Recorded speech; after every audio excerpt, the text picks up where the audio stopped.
One thing I get asked the most is what is there in my sipper bottle? So today I'm going to show you one of the drink I make quite often. Most of you might already know how to make a matcha. I'll just show you my way. So when you take a matcha, you're always supposed to sieve it through. So how I measure this is I take 2 scoops of this and put it into my siever. I like my matcha being a little too, strong. So yeah, I don't go less. I go a little overboard. And then you just sieve it through. As you can see, the little bit of clumps that forms here and there. So we just whisk it as you go forward. So matcha sieving is done. We have fine powder in our coconut shell because I like to keep it as natural as possible. And to this, I'm adding, so this is a whisker. It's a bamboo whisker that really helps in whisking it without formation of clumps and then giving you an exact thick finish. So I'm just adding a little bit of water, just enough to make it into a thick paste. So I'll just whisk it a bit, just enough to make it into a thick paste. Some like it very diluted, but I like to first make a thick paste and then dilute it a bit. So yeah, now we have a thick paste.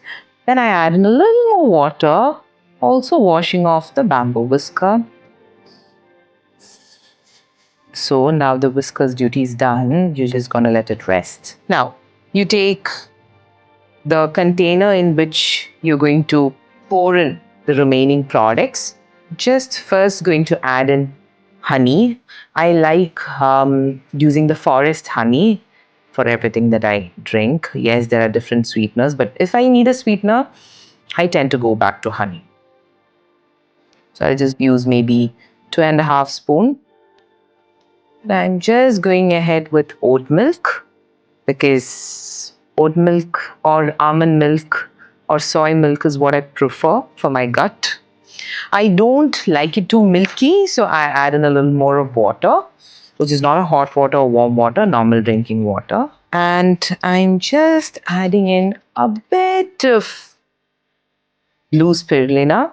So I either have a blue spirulina or a golden glow, either of it. So I just add only a pinch of it to my drink. I also add one other thing. That's basically vitamin D, folic acid, and myo-inositol in my morning drink. That really helps in preventing insulin sensitivity, helps with vitamin D deficiency, etc. It doesn't have any taste, so it just goes with the flavor. I'm just going to whisk everything in. I like it very creamy, frothy. So yeah, I like to froth it up a bit. So when you also pour your matcha, it just sinks in. If you prefer ice and doesn't have a sensitive throat, then yeah, please feel free to. I'm going to pour in my matcha. Then I'm going to put a pinch of saffron on top of it because I like adding saffron to most of the things. And then the straw goes in. That's it.